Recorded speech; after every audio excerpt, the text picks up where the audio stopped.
So I am going to attempt to do a week in the life of a pregnant med school mom with an 11-year-old.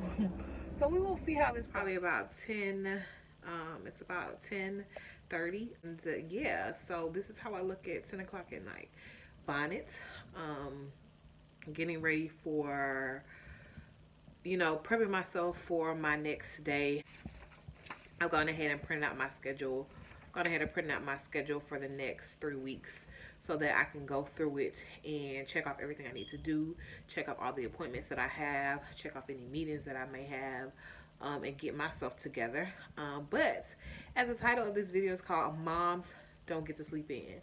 Well, tomorrow and hopefully for the rest of this week I will get to sleep in, because me and my son, he's currently in 5th grade. Next year he'll go to middle school. We are doing a mock run of how middle school will work for him. He's gonna have to get up on his own, get himself together, eat breakfast, make sure he has everything he needs, and out the door into the bus. So for the next 5 days he is doing a trial run of doing all that. So, and make sure that he gets to the bus stop, aka me, at a certain time before it's too late, because there's going to be times next year when he's in middle school that I'll be on a rotation and I may not be able to help him or facilitate him getting out the house on time, and he's going to need to be responsible. And unfortunately, our trial run started off a little rocky. Because of me, I forgot to set his alarm correctly. I set it for a PM time instead of an AM time. So he did not wake up on time. But because I was so anxious about today, I really didn't sleep that well. So I was pretty much up every hour on the hour. And I got up maybe 15 to 20 minutes after his alarm would have went off, and I woke him up. But that still kind of set us off on a rocky start. So we're gonna try again tomorrow with a fresh alarm time and see how that goes. And I'm gonna let him say something to see how he thinks his morning went. I think my morning went good. It's just the timer. Like, you had to. I heard you say the timer was on PM. Yeah, it was on PM, but tomorrow we'll try again. On AM. Yeah, on AM. Devin, so how'd your morning trial run go? It went good. It went good. Why do you think it went good?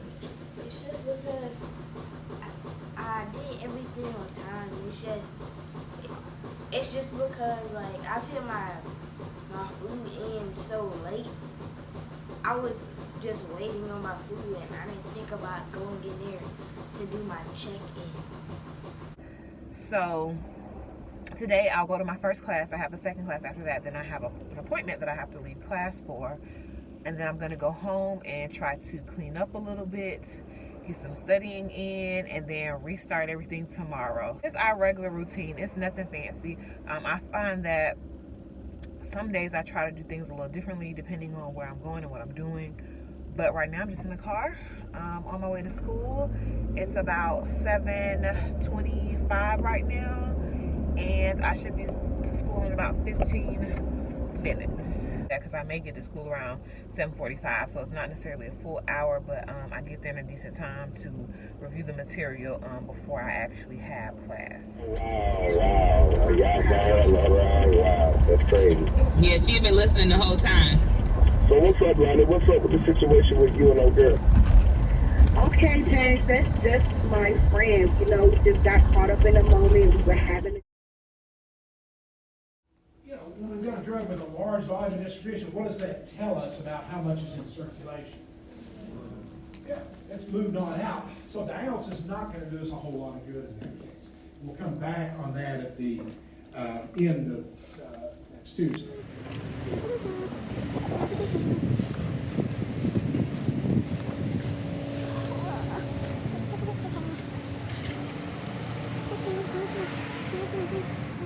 School today was like a half day. I had an 8:30 class and a 10:30 class that normally gets out at 12:30, but I had an appointment, so I had to leave slightly early, grab some lunch. Now I'm back home and I am trying to decide what I'm going to do with myself today, or until I have to pick up my son later on. I have about maybe 2.5 hours to either study and then go get him, or clean up and then go get him. I'm thinking that I'm going to eat my lunch and study, because it'll be easier for me to clean up while he's here than to study while he's here. So that way, if I'm cleaning up, if he has questions with his homework, I can pretty much just tackle those, and it really won't be cutting into the times I have set aside for studying. So yeah, that's pretty much what I'm gonna do. This is lunch, Tendrum. They just opened a new location not too far from where I live. About 75% of my lunch, and I don't know if it was a good idea to eat that right now, because what happened was, now I have the itis and I want to take a nap, excuse me, before I do anything else. I'm supposed to be studying, so I'm probably going to sit at the table for a bit longer and review the lecture that we had earlier today, try to get some notes in, and then I will probably take a nap before I get my son. Like, I'll probably take a 45-minute nap before I get him, and 45 minutes really means it's gonna go on into an hour, but I'm prepared for that. And yeah, I'll probably have to throw out some food too to cook, so I'll probably thaw some chicken while I start studying, so it can be thawed out, thawed out by the time he gets home. These diseases have distinct histopathologies. Acute pancreatitis is inflammation caused by destruction of the pancreas by its own enzymes, a process called autodigestion. It is generally reversible. Chronic pancreatitis is inflammation due to irreversible changes to the pancreatic structure, like fibrosis, atrophy, and calcification. The pancreas is a long, skinny gland the length of a dollar bill and is located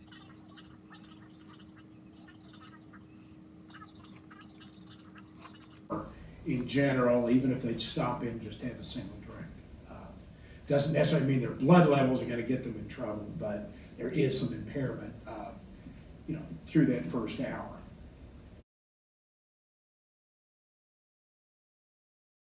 Here is my off-day breakfast: some fried green tomatoes, a piece of wheat toast, veggie omelet with spinach, a variety of bell peppers, mushrooms, and heavily seasoned, as well as a side of Pathology and Patho Fizz.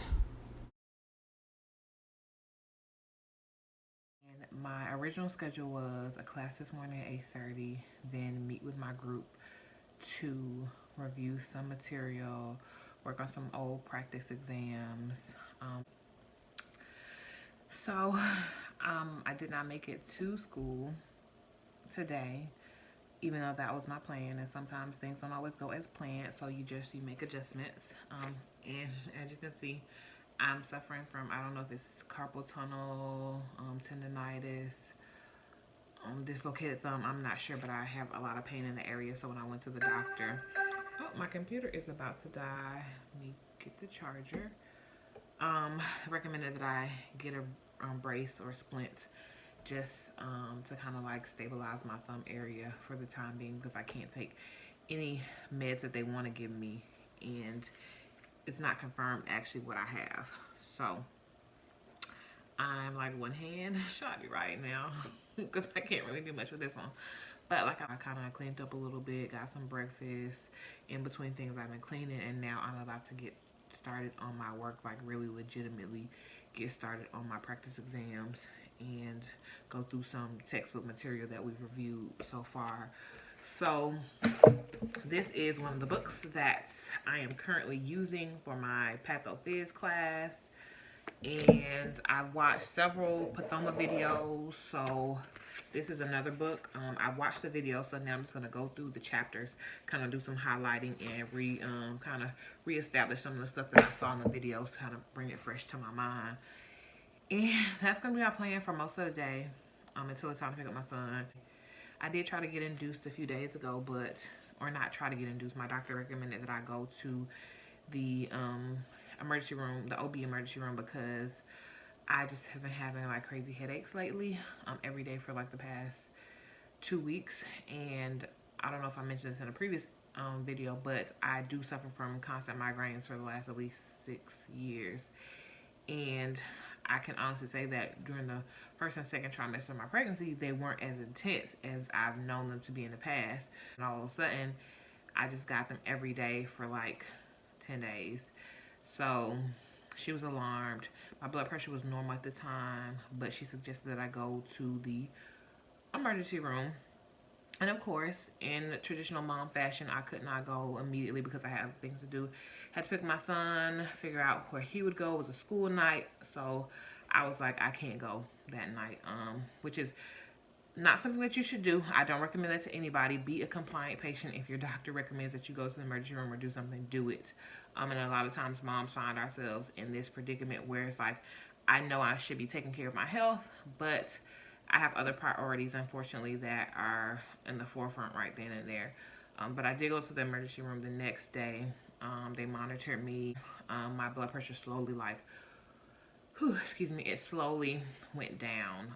It went from like maybe 146 over 86 to 113 over 66 by the time I left.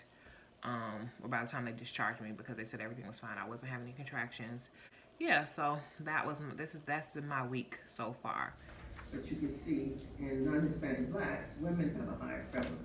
So you can see there is some variability in terms of sex predilection depending on the ethnicity of the individual. From other countries, the rates go up, but now you're seeing it worldwide because what's happening?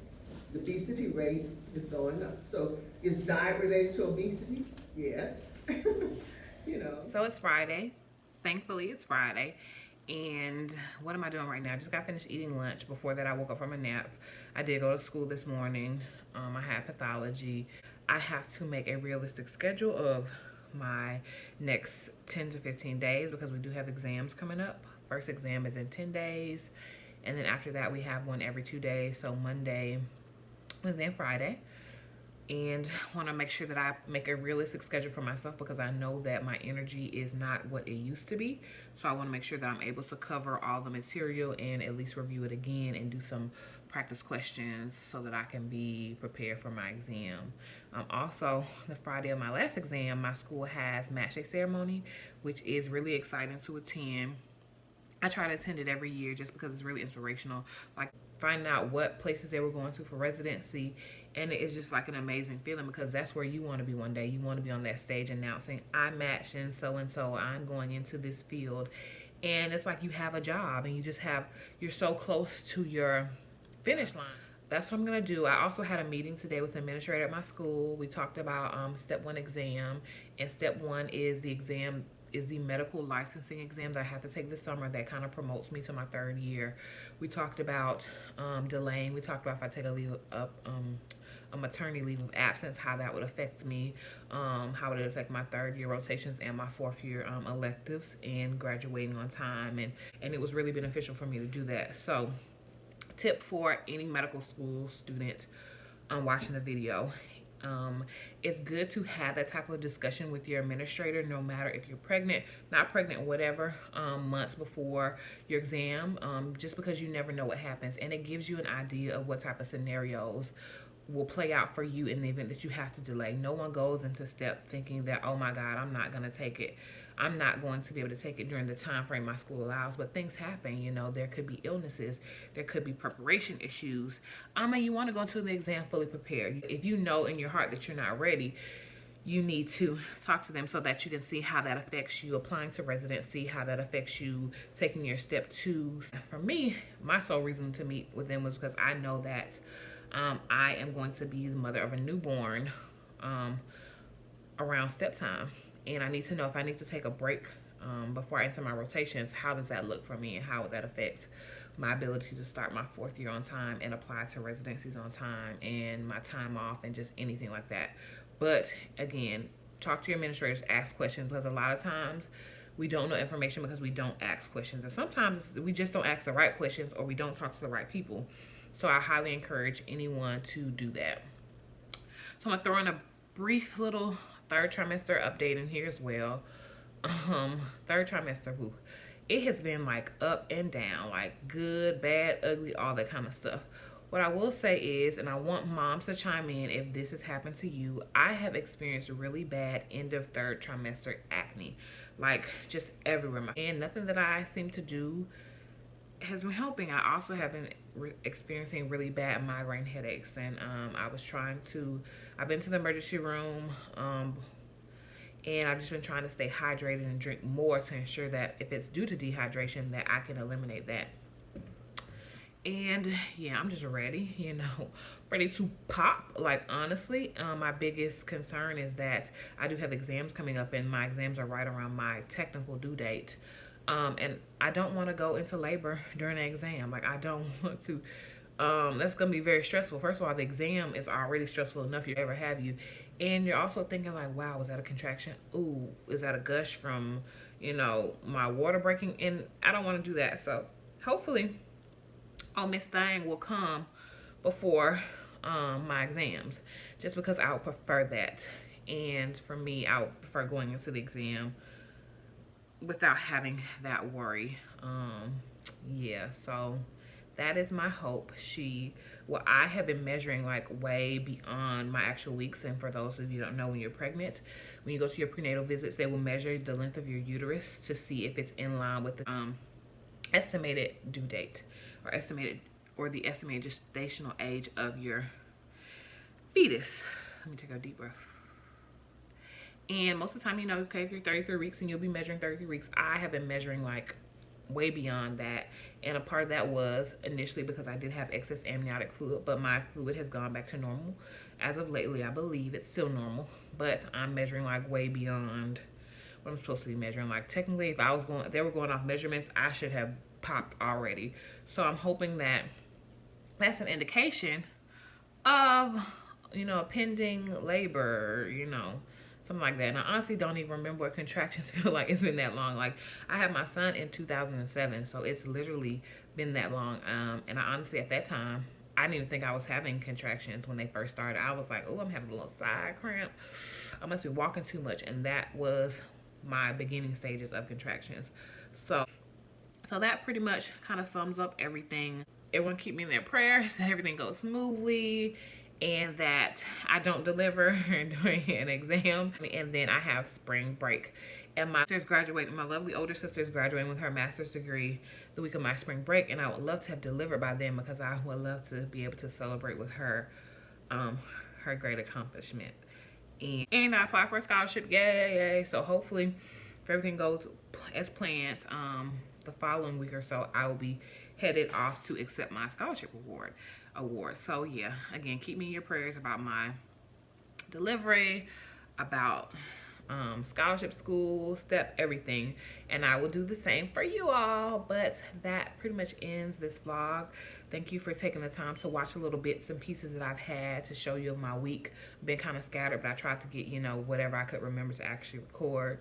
And that's really not a complete week, but it's kind of giving you an idea of what someone who's pregnant, or me in general, has gone through during this last week. And if you haven't already, remember to subscribe to my channel, that little red box under the video. Make sure you subscribe.